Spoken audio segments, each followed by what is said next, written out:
Hello, fellow humans, and welcome back to Shitcoin Fundamentals, the Gold Nuggets, the show in which we do fundamental analysis of small capitalization cryptocurrencies. What we look at is the technology, the team, and the market. And today, we're doing a cryptocurrency that was suggested by one of the viewers of the eCash video that we did a while ago. I put a link to the video here in the video, so please have a look if eCash interests you. And he basically requested that we compare Elrond Gold, the coin that we're talking, or the project that we talked today about, with eCash, and that we will do today.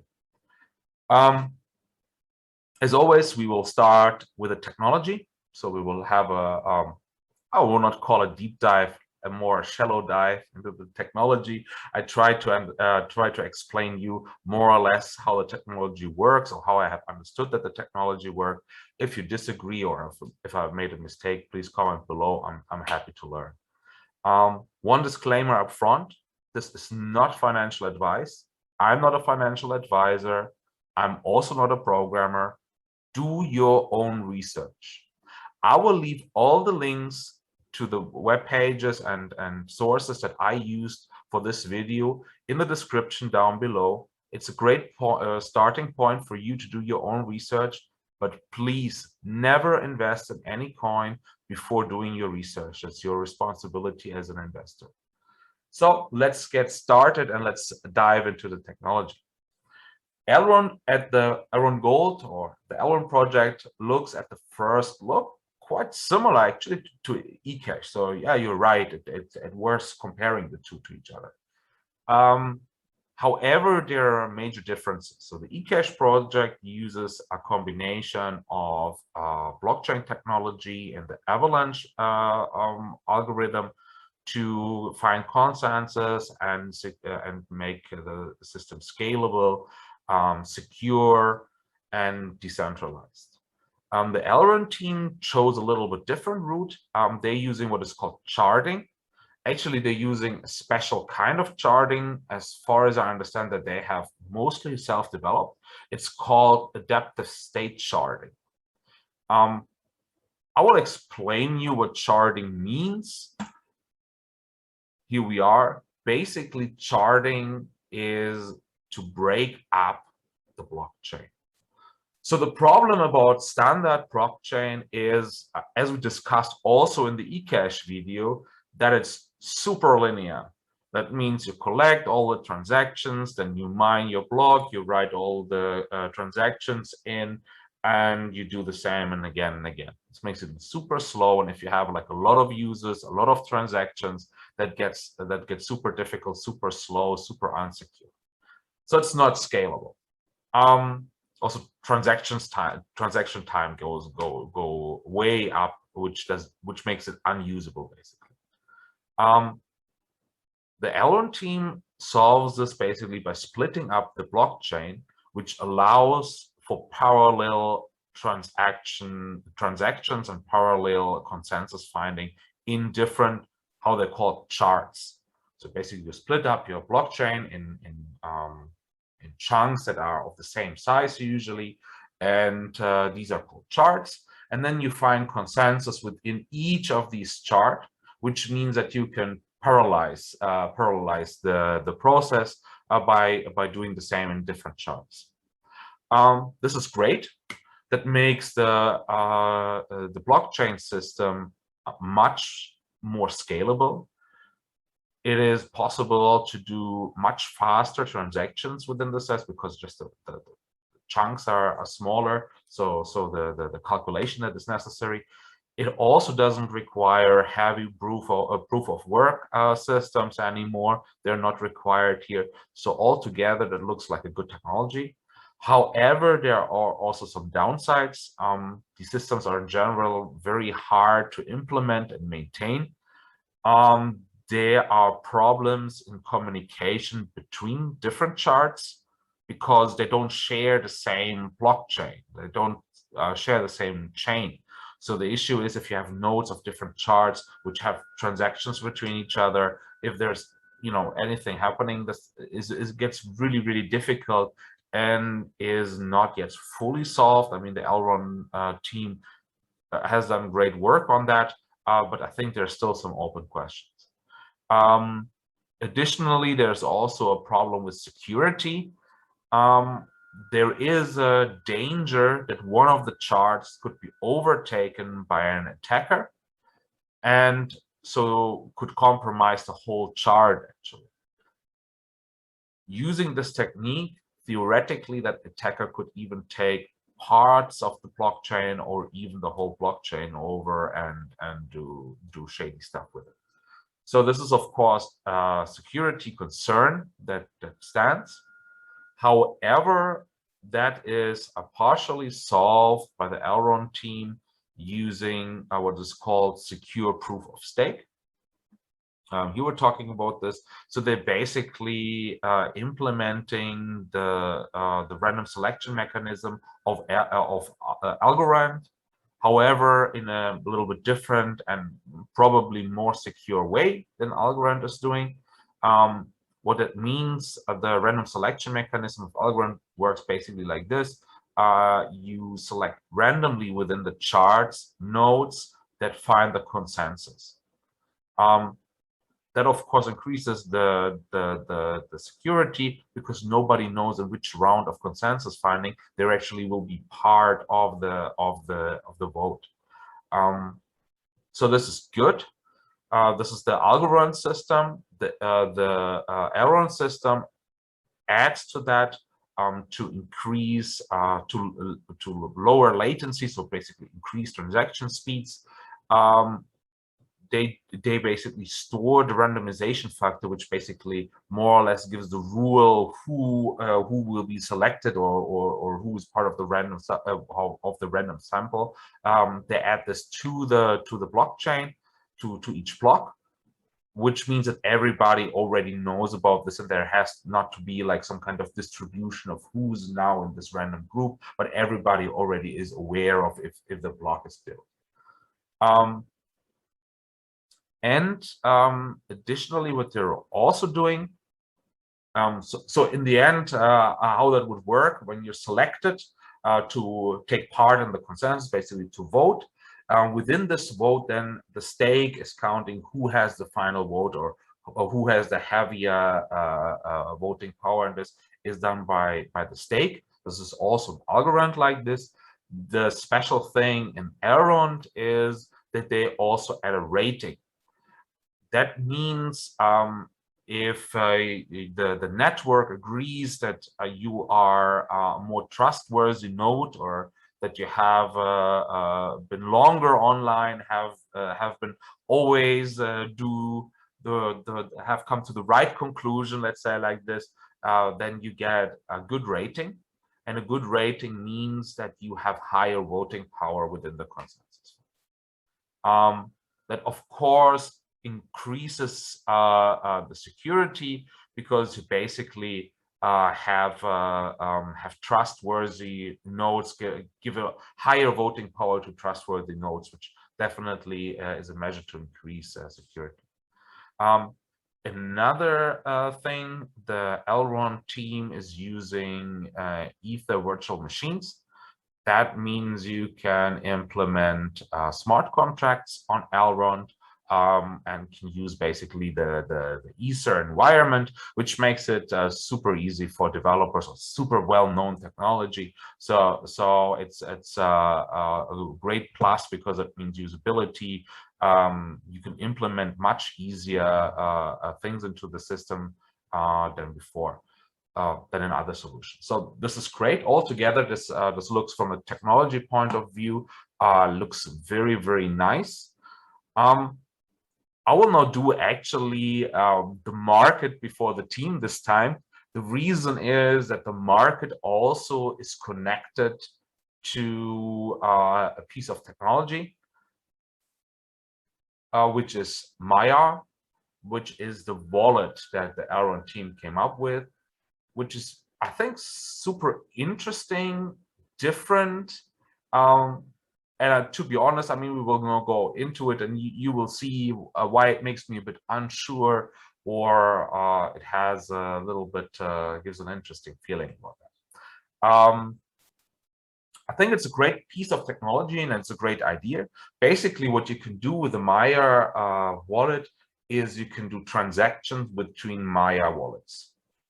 Transactions here are handled not like in a traditional Bitcoin or cryptocurrency wallet. It's actually handled over the phone number. So you use your phone number as a account or as a wallet address, basically, or the wallet address is connected to your phone number actually, which allows you much more simple way of doing transactions. It's more an experience of like a banking app or transfer app like TransferWise or Revolut or something similar like that, where you can basically, if you have like a friend in your phone book, you can send them money or a cryptocurrency over the Maiar network, over the Elrond network in the end, just to their account on Maiar. This is, of course, in a sense, great because that is ease of use and makes it super easy to do transfers on Maiar or on Elrond, which is a big plus if you want to be a means of paying or exchanging value. So I think this is solved in a very user-friendly way. However, usually convenience comes also with a downside. The downside here is you give your phone number to them. Your phone number is connected to your wallet. I would say there are, first of all, privacy concerns with that. It comes very close to a standard bank.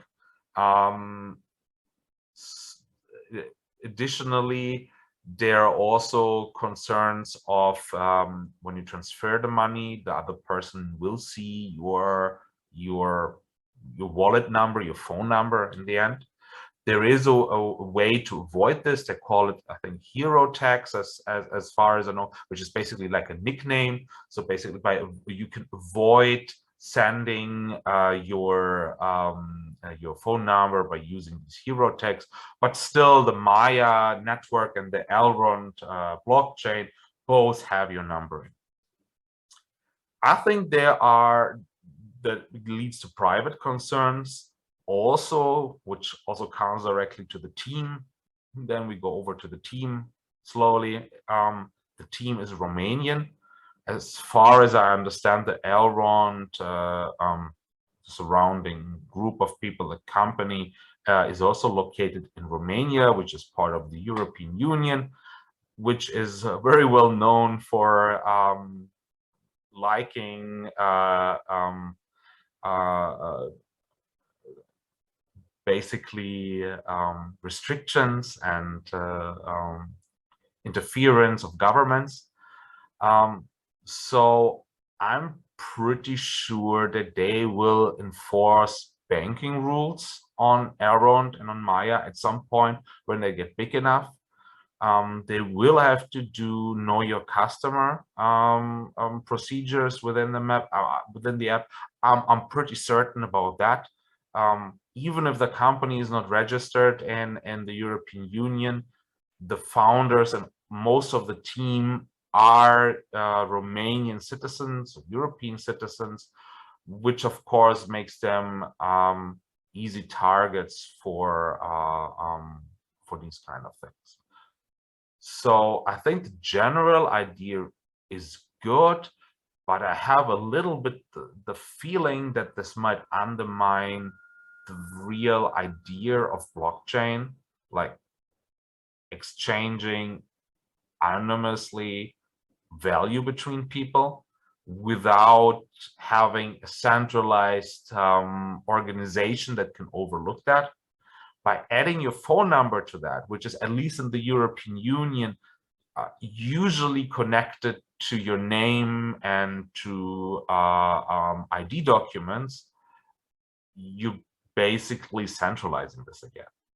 Their decentralization organization is basically the organization that holds your ID, your phone number, which is Maiar or Elrond.